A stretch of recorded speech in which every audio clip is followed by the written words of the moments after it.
जय हिंद दोस्तों। स्वागत है हमारी एपी क्लास 24 चैनल पर। दोस्तों, पिछली क्लास में हमने देखा था एलसीएम। आज हम देखने वाले हैं एचसीएफ को। एचसीएफ एचसीएफ में कितनी विधि द्वारा एचसीएफ निकाला जाता है वो देखेंगे। और ये 3-4 प्रकार के सवाल हैं तो इनको हम देखने वाले हैं। चलिए करते हैं क्लास स्टार्ट और बन रही क्लास के अंत तक देखते हैं। पहले देखते हैं एचसीएफ का फुल फॉर्म क्या होता है। एचसीएफ का फुल फॉर्म होगा हाईएस्ट कॉमन फैक्टर। ठीक है दोस्तों, हाईएस्ट यानी कि बड़े से बड़ा, कॉमन यानी ओवरनेस्ट, फैक्टर यानी गुणनखंड। ठीक है दोस्तों, देखते हैं इसकी परिभाषा को।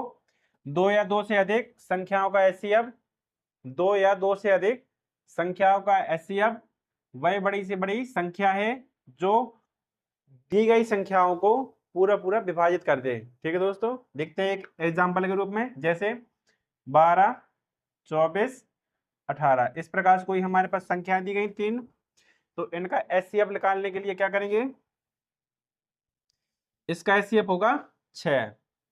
ठीक है दोस्तों, 6 एचसीएफ होगा। देखते हैं, इससे छोटी संख्या इसके लिए 3 भी रख सकते हैं। 3, इसका एचसीएफ कितना होगा दोस्तों, 3 होगा। 3 एक ऐसी बड़ी से बड़ी संख्या है जो 12 को भी विभाजित कर देगा पूरा, 24 को भी पूरा पूरा विभाजित कर देगा और 18 को भी। देखते हैं, 3 चौक 12 4 बार में, 3 8 है 24 8 बार में, 3 छंग 18 6 बार में, इस प्रकार दोस्तों। ठीक है, यानी कह सकते हैं एचसीएफ एक ऐसी संख्या होती है जो दी गई संख्याओं को पूरा पूरा विभाजित कर दे, अर्थात शेष पल हमारे कितना बचे, 0 बचे। उस दशा में जो संख्या होती है वो हमारा एचसीएफ कहलाती है दोस्तों। ठीक है, इसको रब करते हैं।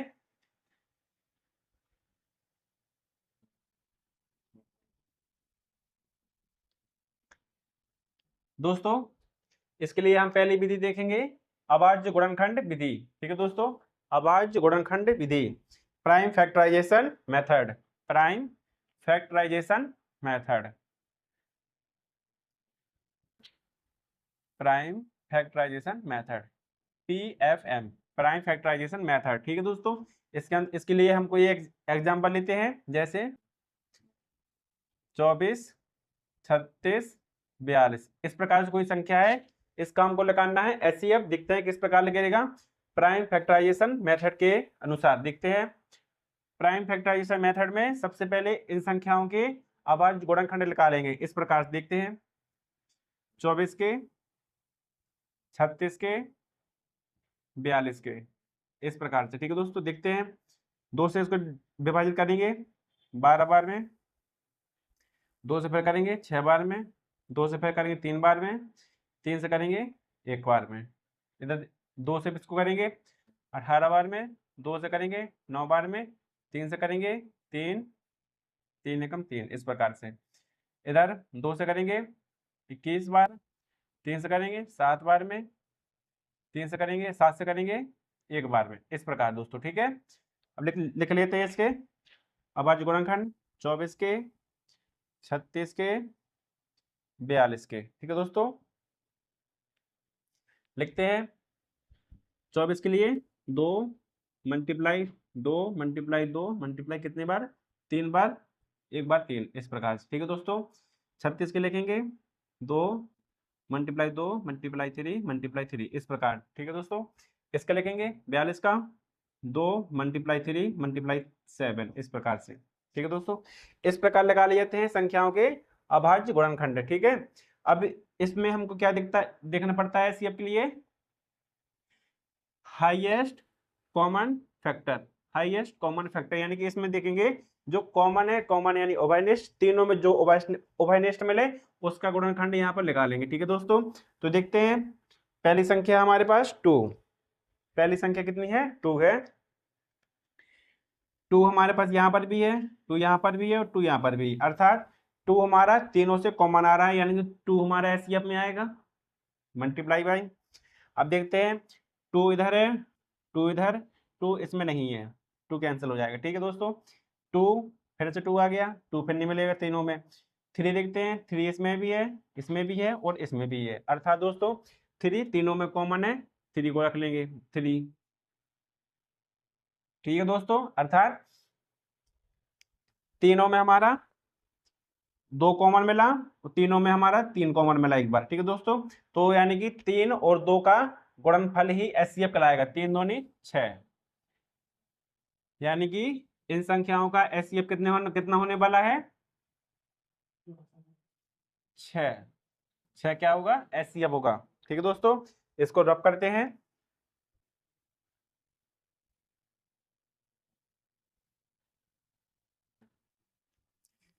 ठीक है दोस्तों, अब देखते हैं, हमने परिभाषा दी थी 2 या 2 से अधिक संख्याओं का एचसीएफ।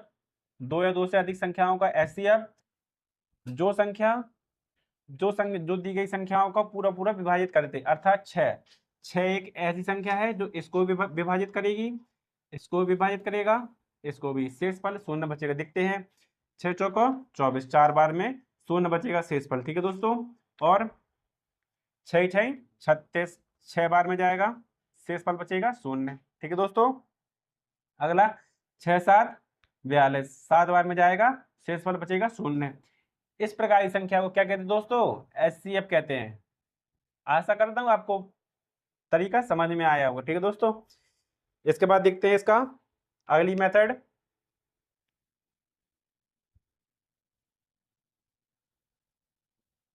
प्राइम फैक्टराइजेशन मेथड अपनी कंप्लीट होती है। इसके बाद देखते हैं लगातार विभाजन विधि, कंटिन्यूड डिवीजन मेथड।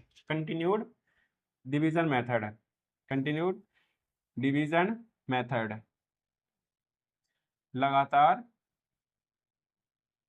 विभाजन विधि। ठीक है दोस्तों, लगातार विभाजन विधि में सवाल एक लेते हैं एग्जांपल के तौर पर, जैसे 24 36 42। ठीक है, इस प्रकार से कोई सवाल दिया है। लगातार विभाजन विधि के लिए कुछ चीजें हैं, जानते हैं भाग करने के लिए। तो यहाँ पर कोई एक भाग का एग्जांपल लेते हैं, जैसे 5 का हमने भाग लगाया 26 में, 5 हम 25, 25 घटाया 1 आया, इस प्रकार से।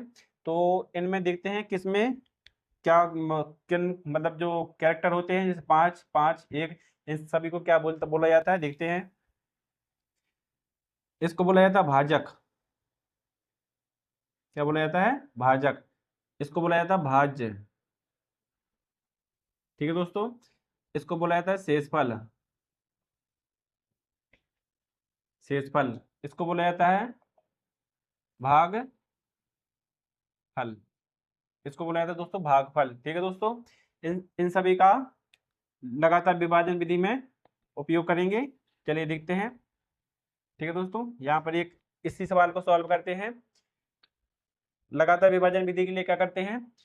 छोटी संख्या से बड़ी संख्या में भाग लगाते हैं, छोटी संख्या से बड़ी संख्या में भाग लगाते हैं, इस प्रकार से 36 24, इस प्रकार। ठीक है दोस्तों, इसका भाग लगाएंगे इसमें, तो 24 का पहाड़ इतने बार पढ़ना कि 36 से ज्यादा ना जाए। ठीक है दोस्तों, तो 24 से कम 24, घटाएं कितना बचेगा? 6 में से 4 गया, 2 बचेगा, 3 में से 2 गया, 1 बचेगा। ठीक है दोस्तों, इधर 24। दोस्तों इसके लिए क्या किया जाता है? जो हमारे यहाँ पे शेषफल बचता है, शेषफल, शेषफल से किससे? शेषफल से भाजक में भाग देते हैं, भाजक में। ठीक है दोस्तों, भाजक में क्या देते हैं? भाग देते हैं, इधर इधर रखते हैं भाजक। ठीक है, जो हमारा भाजक था ऊपर, उसमें शेषफल से भाग देते हैं, शेषफल से भाग देते हैं। ठीक है दोस्तों, ध्यान रखना है इधर। शेष भाजक कितना था? 24, 24 को रखा हमने इधर, भाजक बनाया, सॉरी भाज्य बनाया यहाँ पर, और जो शेषफल था उसको भाजक बना लिया। ठीक है दोस्तों, अब देखते हैं 12 का पहाड़ इतने बार पढ़ना है, 24 से ज्यादा ना जाए। ठीक है दोस्तों, देखते हैं 12 दूनी 24, इस प्रकार से। यानी कि अगर हम देखें तो इन दोनों संख्याओं का एचसीएफ कितना होगा? 12, क्योंकि ना जो जिस संख्या से संख्या हमारी पूरी पूरी डिवाइड हो जाए, शेषफल शून्य बचे, क्रॉस बचे, उस संख्या का भाजक ही हमारा एचसीएफ होता है। क्या दोस्तों? भाजक ही एचसीएफ होता है। जहां पर भाग देने पर शेषफल शून्य बचे, 0 0 बचे, उसका भाजक होता है वही एचसीएफ होता है। इन दो संख्याओं का एचसीएफ कितना होने वाला है? 12। ठीक है दोस्तों, इन दोनों का 12। अब जब बचा हमारे पास 42, यानी कि अब 42 को भी इसमें जोड़ना है, तो 12 और 42 का एचसीएफ कितना होने वाला है? इधर देखेंगे, 12 भाजक रहेगा, भाज्य रहेगा 42। इसमें भागा लगा के देखते हैं। अब देखते हैं, 12 3 36, लिख देंगे इसको हासिल। 12 12 में 6 गया, 6 बचेगा, 3 में 3 है, कुछ नहीं बचा। ठीक है दोस्तों, 12 में फिर से लगाएंगे, 6 दूनी 12। इस प्रकार से यहाँ पर हमारा शेषफल कितना बचा? 0। अर्थात 6 ऐसी संख्या है जिससे भाग देने पर हमारा लास्ट क्या बचा है? शेषफल 0 बचा। अर्थात इन तीनों संख्याओं का एचसीएफ कितना होगा दोस्तों? 6। ठीक है दोस्तों, ये होती है लगातार विभाजन विधि दोस्तों। ठीक है, तो आई होप कि आपको मेथड समझ में आई होगी, लगातार विभाजन विधि। इसके लिए हम एक सवाल और लेकर देखते हैं ताकि आप लोगों को अच्छे से समझ में आ जाए।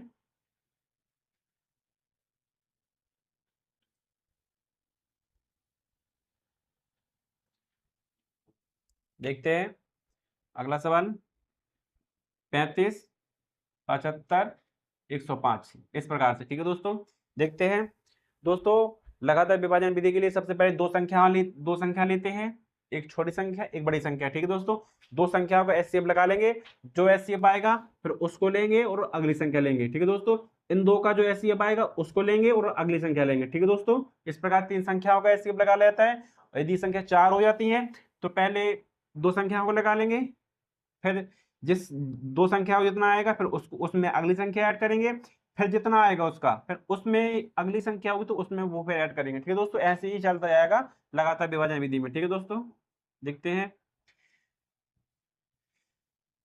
छोटी संख्या से बड़ी संख्या में भाग। ठीक है दोस्तों, चलिए करते हैं। 35 दूनी 70, सॉरी 35 दूनी 70, घटाएंगे 5 बचेगा। भाजक में भाजक को यहाँ पर भाज्य बनाएंगे 35। ठीक है, 5 सते 35, अर्थात 35 और 75 का एचसीएफ कितना होगा? 5, क्योंकि 5 ही एक ऐसी संख्या थी जिससे भाग लगाने पर हमारा शेषफल क्या बचा? यहाँ पर 0। ठीक है दोस्तों, अर्थात इन दोनों का एचसीएफ कितना होगा? 5। अब जो दो संख्याओं का एचसीएफ आता है उसमें तीसरी संख्या ऐड करते हैं, तीसरी संख्या जोड़कर इन दोनों संख्याओं का एचसीएफ निकालेंगे। ठीक है दोस्तों, अर्थात हमारे पास संख्या कितनी आएगी? 5 और 105 का एचसीएफ कितना रहेगा? ठीक है दोस्तों, देखेंगे छोटी संख्या से बड़ी संख्या में भाग लगाएंगे। 5 दूनी 10, 5 उतारेंगे नीचे, 5 एकम 5, इस प्रकार से। यानी कि 5 हमारी ऐसी संख्या है जो इसका इसमें भाग लगाने पर शेषफल 0 बचता है। अर्थात 5 ही हमारे इन तीन संख्याओं क्या होगा? एचसीएफ होगा। एचसीएफ बराबर 5। ठीक है दोस्तों, आई होप कि अब आपको ये मेथड समझ में आ गई होगी। इसको रब करते हैं, देखते हैं अगली प्रकार के सवालों को।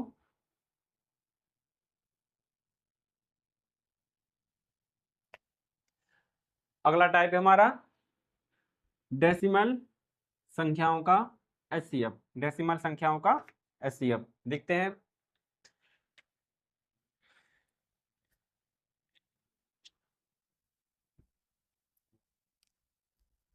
दशमलव संख्या का एचसीएफ, दशमलव संख्या का एचसीएफ, जो संख्या दशमलव में होती है, पॉइंट के रूप में होती हैं, डेसिमल में होती हैं, उन संख्याओं का एचसीएफ निकालना देखेंगे। ठीक है दोस्तों, चलिए देखते हैं, एक एग्जांपल लेते हैं इसके लिए। 2.14, 2.4, अगली लेते हैं 0.12, अगली लेते हैं 0.0042। इस प्रकार से हमने कोई एग्जांपल लिया है, इन संख्याओं को निकालना मुझे एचसीएफ, देखते हैं कैसे निकालते हैं। ठीक है दोस्तों, तो दोस्तों इसके लिए एचसीएफ लगाने के लिए हमने देखा था, या तो अब हम इसको लगातार विभाजन विधि से लगा सकते हैं या फिर अभाज्य गुणनखंड विधि से लगा सकते हैं। ठीक है दोस्तों, तो हम अभाज्य गुणनखंड विधि से लगा के देखते हैं। इसको लिखेंगे 24, इसको लिखेंगे 12, इसको लिखेंगे 42, इस प्रकार। ठीक है दोस्तों, देखते हैं। 2 से लगा लेंगे, 2 से लगाने कितना आएगा इसको 12, 2 से लगा लेंगे 6, 2 से 3 बार, 3 से 1 बार, इस बार कर 2 से फिर करेंगे 2 छक्के 12, 2 से करेंगे 2 3 6, 3 से करेंगे 1 बार में, 2 से करेंगे 21 बार में, 3 से करेंगे 7 21, 7 से करेंगे 1 बार में। ठीक है दोस्तों, इनके लिखते हैं गुणनखंड लिखते हैं अभाज्य गुणनखंड 24 के, 12 का, 42 का, इनके गुणनखंड लिखेंगे। 24 का गुणनखंड है हमारे पास 2 गुणा 2 गुणा 3, इस प्रकार से। 12 का लिखते हैं 2 गुणा 2 गुणा 3, 42 का 2 गुणा 3 गुणा 7, इस प्रकार से। ठीक है दोस्तों, तो दोस्तों हमने देखा था एचसीएफ यानी हाईएस्ट कॉमन फैक्टर, जो सबसे बड़ी संख्या जो सब में कॉमन होती है। देखते हैं 2 2 2 2 हमारी पहले कॉमन मिल गई सब में। फिर देखिए देखते हैं 2 2 2 हमारे इसमें कॉमन है, इसमें कॉमन है, इसमें कॉमन नहीं है, 2 को छोड़ देते। ठीक है, अगली संख्या हमारे पास 3, तो 3 हमारा इसमें भी कॉमन है, इसमें भी, अर्थात 3 भी कॉमन रहेगा। ठीक है दोस्तों, अर्थात इस संख्याओं को गुणनफल कितना लिख लेगा 6 दूनी 12, सॉरी इधर 3 आएगा, यानी कि 3 दूनी 6, एचसीएफ कितना आएगा 6, एचसीएफ कितना आएगा 6। तो दोस्तों 6 हमारा अभी एचसीएफ नहीं माना जाएगा, क्योंकि हमारी संख्या क्या कहीं में थी, डेसिमल में थी। ठीक है दोस्तों, तो दोस्तों इसके लिए क्या देखते हैं, संख्या के दशमलव के बाद सबसे कम डेसिमल किसमें है, सबसे कम डेसिमल इसमें है, सबसे ज्यादा डेसिमल इसमें है। सबसे कम डेसिमल के बाद सबसे कम संख्या इसमें है, डेसिमल के बाद सबसे ज्यादा संख्या इसमें है। ठीक है दोस्तों, तो दोस्तों सबसे ज्यादा वाला संख्या देखना हमको, सबसे ज्यादा कितनी है इसमें 1 2 3 4। तो दोस्तों जो हमारे जो एचसीएफ निकल के आया था 6, इसमें 4 संख्या बाद एचसीएफ जीरो वो पॉइंट लगाएंगे। देखते हैं 1 2 3 4, अर्थात यहाँ पर पॉइंट आएगा इस प्रकार से। ठीक है दोस्तों, 0.0006 एचसीएफ रहेगा। ठीक है दोस्तों, इसको इधर इधर लिख देते हैं 0.0006, 1 2 3 4, 1 2 3 4।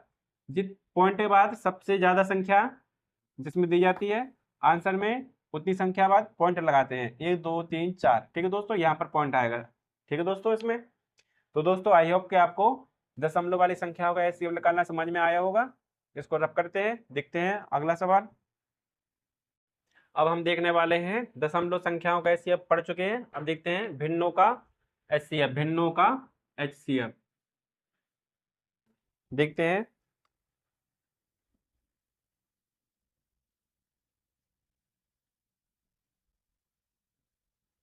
भिन्नों का HCF, HCF of fraction, fraction HCF, fraction का एचसीएफ देखेंगे। इसके लिए कोई एक एग्जांपल लेंगे, देखते हैं 2/5, 6/36, 9/27,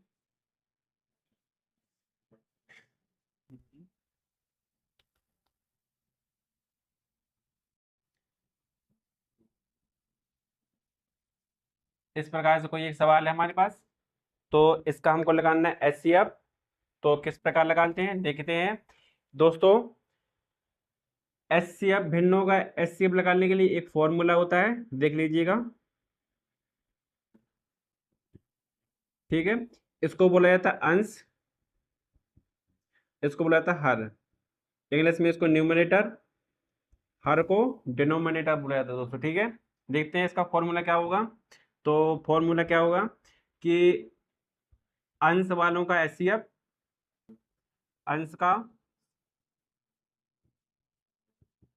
का एचसीएफ अपॉन बटे हर का एलसीएम। ठीक है दोस्तों, इस प्रकार से फॉर्मूला रहेगा। तो इस फॉर्मूला को लिख लीजिएगा, चाहे स्क्रीनशॉट ले लीजिएगा, क्योंकि इसी फॉर्मूला से इनका एचसीएफ निकाल के आएगा दोस्तों। ठीक है, इसको रब करते हैं, सवाल को सॉल्व करते हैं। तो चलिए देखते हैं किस प्रकार करेंगे।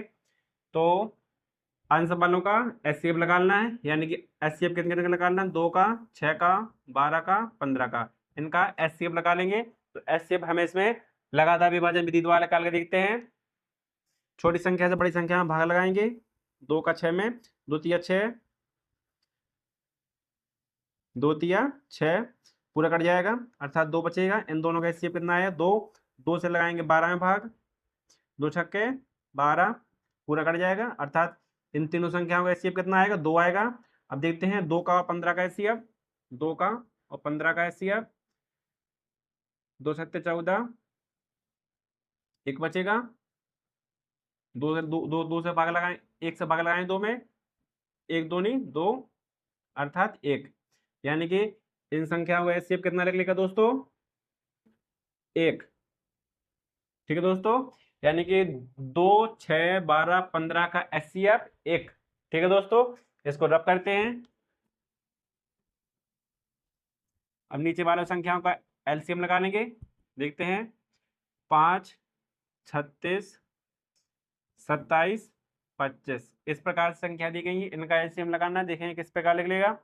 तो दोस्तों तो इनका एलसीएम अभाज्य गुणनखंड विधि से निकालते हैं, इस प्रकार से 3 से करेंगे, पहले 2 से करते हैं डिवाइड, इसको 5 18 दूनी 36, 27 नहीं कटेगा 25, 2 से फिर करेंगे 5 9 18 27 25, 3 से करेंगे 5 नहीं कटेगा, 3 नाम 3 तर का 9, 3 नाम 27 25,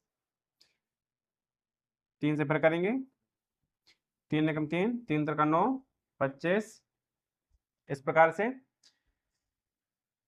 3 से फिर करेंगे 5 1 3 1 25, इस प्रकार इसको आगे यहाँ पर कर लेते हैं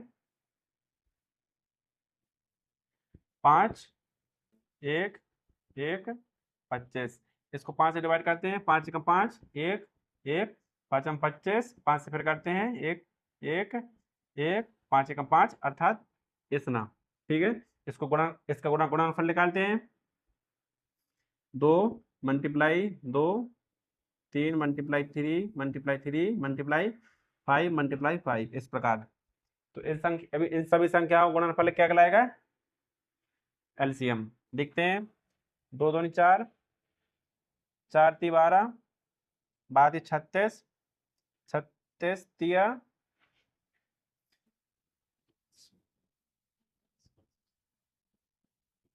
36 तिया 108, 108 गुणे 25,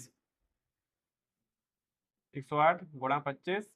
तो दोस्तों इन सभी संख्या 108 गुणा 25, अब एचसीएफ कितना आया था हमारा 1, इनका गुणनफल निकालेंगे तो आ जाएगा हमारे पास एचसीएफ। तो एलसीएम, तो दोस्तों एलसीएम कितना था हमारे पास 1 था, तो नीचे एलसीएम यानी कि ऊपर वाली संख्याओं का एचसीएफ, नीचे वाली संख्याओं का एलसीएम। तो इस प्रकार लगाते हैं फ्रैक्शन वाली संख्याओं का एचसीएफ।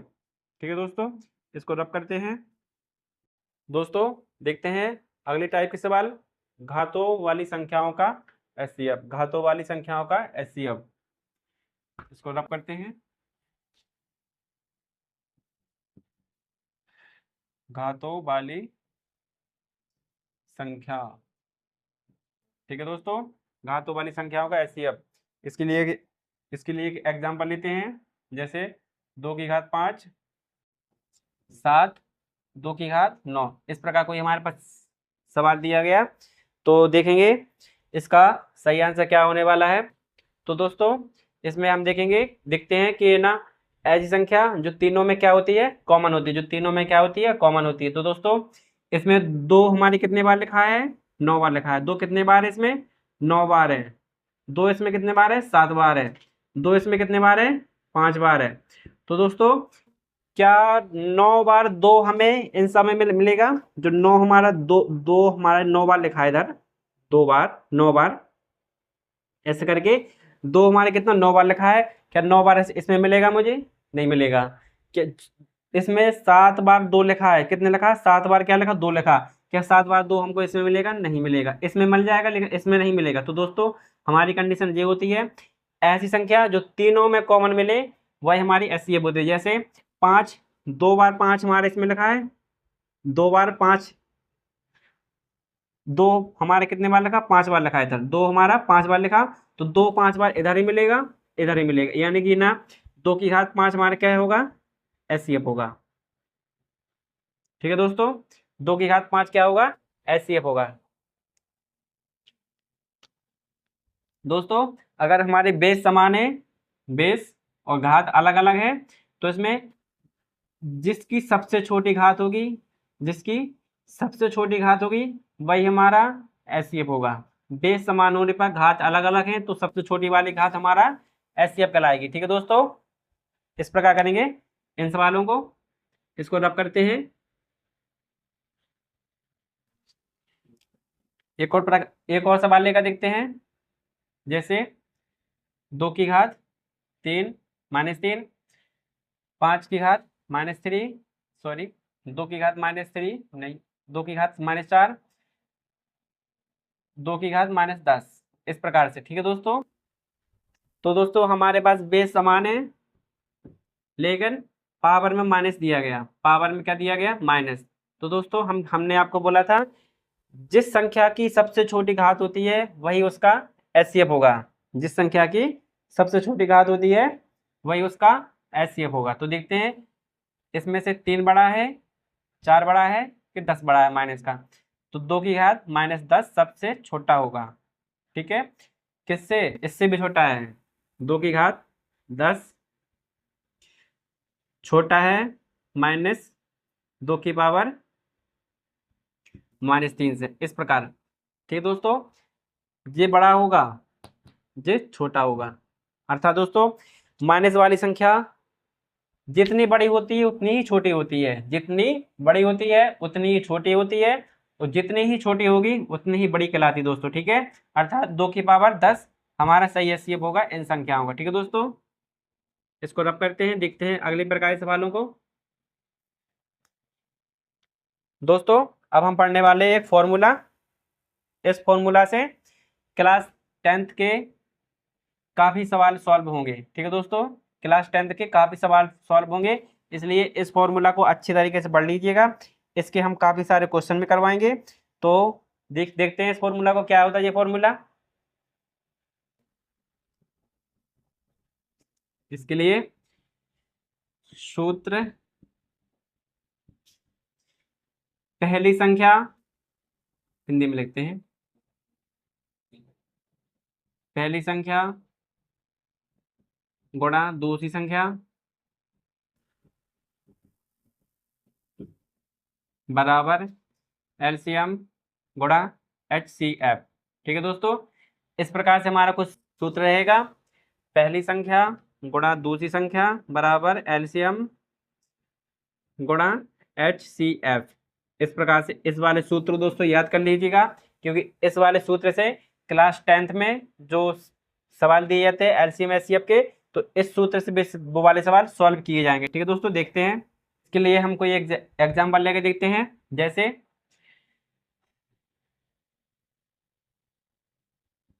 12, 24, 36। तो दोस्तों तीन तीन ठो हमने संख्या ली है। इस संख्याओं का हमको अगर एचसीएफ दे दिया जाए, एचसीएफ, तो इनका हमको एलसीएम लगाना होगा। कोई इन दो में से कोई एक संख्या दे दी जाती है हमको, या तो एलसीएम होगा हमारे पास या फिर एचसीएफ होगा। दो में से कोई एक होगा, तीसरे को पता करना होगा अगले वाले को। ठीक है, देखते हैं। जैसे इन संख्याओं का एचसीएफ कितना होगा? 3। इन संख्याओं का एचसीएफ कितना होगा? 3 होगा। एचसीएफ 3 है, एलसीएम देखते हैं किस प्रकार लगाते हैं। ठीक है दोस्तों, जो फॉर्मूला था, तो जो वो फॉर्मूला ओनली 2 ही संख्या पर लागू होता है, 2 संख्याओं के लिए लगता है।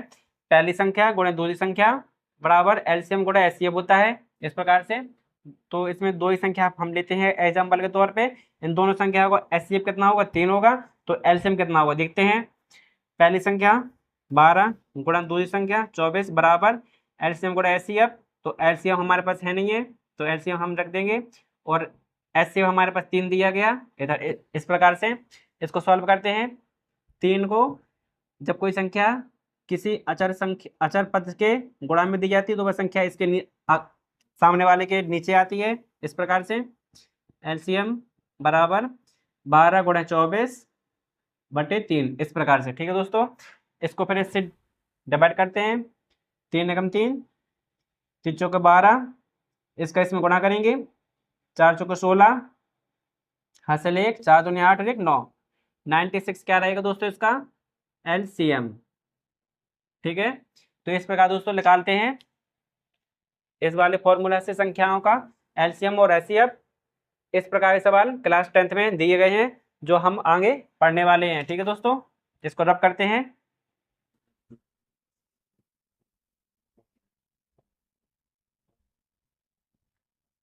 दोस्तों एक सवाल आपके लिए देकर जा रहे हैं, वो उसका सॉल्यूशन करके कमेंट बॉक्स में करना। ठीक है दोस्तों, देखते हैं। 35, 45, 75, पहला। अगला सवाल 70, 102, 112। इन दोनों सवालों के आंसर आपको अभाज्य गुणनखंड विधि से निकालना है और लगातार विभाजन विधि से। इन दोनों विधि से सवाल सॉल्व कर देखना। अगर नहीं बनते हैं तो कमेंट बॉक्स में बोलिएगा। ठीक है दोस्तों, तो दोस्तों आज की क्लास हमारी यहीं समाप्त होती है एचसीएफ की। अब अगली क्लास हम लेकर आएंगे इन एलसीएम की और एचसीएफ के सवालों की, जिसमें हम काफ़ी सारे एलसीएम के और एचसीएफ के सवाल पढ़ेंगे। तो इंतजार रहेगा अगली क्लास का। तो इसी के चलते इस क्लास का समापन करते हैं। बने रहिए हमारी एपी क्लासेस 24 चैनल पर।